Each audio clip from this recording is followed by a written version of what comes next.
जय माता दी मित्रों, आयुष ज्योतिष संस्थान में आपका स्वागत है।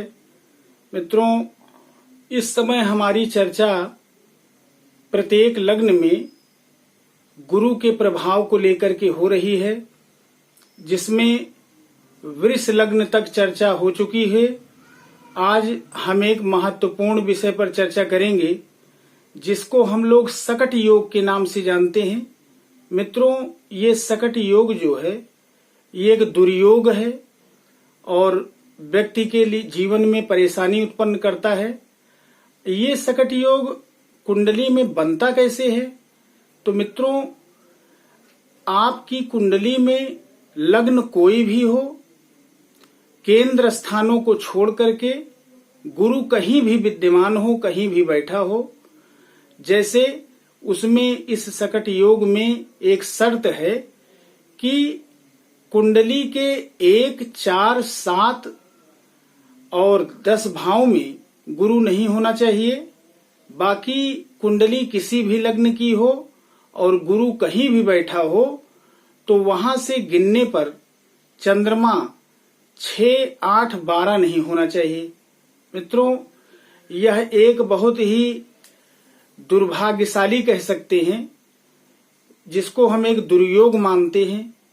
व्यक्ति का कोई भी, जैसे नौकरी है, उसका अपना कोई कारोबार है, बिजनेस है, या और कोई उसने प्लांट लगा रखा है, या उसके पढ़ाई को लेकर के कोई वो है, या धन संबंधी कोई समस्या आ रही है, या उसके जीवन में तमाम ऐसी समस्याएं आती हैं। अगर मित्रों सकट योग बन रहा है तो ये सकट योग अगर गुरु से हम गिनेंगे, मान लीजिए कि आपकी कुंडली जो है वो वृषभ लग्न की है, तो जो पहला खाना होता है यानी कि प्रथम भाव, प्रथम खाना, उसमें अगर 2 नंबर लिखा हुआ है तो हम एक एग्जाम्पल दे रहे हैं और आपको समझाने का प्रयास कर रहे हैं कि अगर कुंडली के प्रथम भाव में 2 नंबर लिखा हुआ है तो इसका मतलब है कि यह वृषभ लग्न की कुंडली है।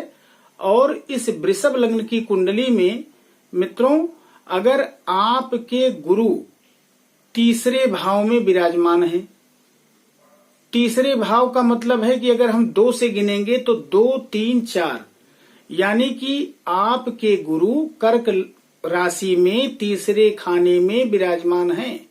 अगर हम वहां से काउंट करते हैं मित्रों, तो देखते हैं कि चंद्रमा अगर छठे स्थान पर, जैसे हम गुरु से हमने गिनना शुरू किया और चंद्रमा जो है छठे स्थान पर आ गया, या 8वें स्थान पर आ गया, या वो 12वें स्थान पर आ गया, तब मित्रों ये सकट योग का निर्माण हो जाता है, जो व्यक्ति के लिए बिल्कुल ठीक नहीं है।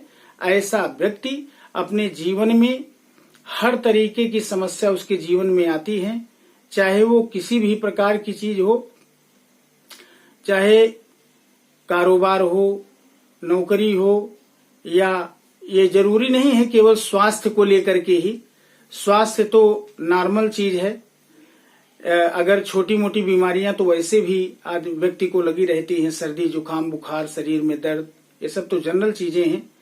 लेकिन वास्तव में जिस भाव में ये बन रहा है, जैसे अगर हमने गुरु से काउंट करना शुरू किया तो चंद्रमा 6 में चला गया, तो उससे संबंधित चंद्रमा मन का कारक होता है, व्यक्ति के मन को प्रभावित करता है, और जैसा व्यक्ति चंद्रमा होगा जिस स्थिति में, जिस भाव में, वैसे ही व्यक्ति उसी तरीके से अनुकरण करेगा। तो मित्रों, हमने ये सकट योग की चर्चा की इसलिए क्योंकि इस समय हमारी चर्चा प्रत्येक लग्नों में गुरु को लेकर के हो रही है कि किस भाव में, किस लग्न में, जैसे अगर वृषभ लग्न है तो वृषभ लग्न तक मैंने चर्चा की है कि किस भाव में बैठेंगे तो गुरु कैसा फल देंगे। तो बात अगर गुरु की आई तो गुरु और चंद्रमा से ही ये सकट योग बनता है, और तो इसीलिए मैंने अपने प्रोग्राम में आज आपको सकट योग के बारे में बताया। मित्रों, काफी दिनों पहले हमारा एक वीडियो गज केसरी योग भी मैंने बनाया था, इस पर भी वीडियो मैंने बनाया था। गज केसरी योग भी चंद्रमा और गुरु से ही बनता है, तो इस पर चर्चा हमारी हो चुकी है। पूर्व में मैंने इस वीडियो में बताया था कि गज केसरी योग का निर्माण कुंडली में कैसे होगा। इसमें क्या होता है, गुरु से गिनने पर चंद्रमा 6, 8, 12 होना चाहिए सकट योग में, और गज केसरी योग में अगर गुरु केंद्र में बैठा है तो वहां से गिनने पर 7वें स्थान पर अगर चंद्रमा बैठा है या गुरु और चंद्रमा एक साथ बैठे हैं तो गज केसरी योग का निर्माण होता है।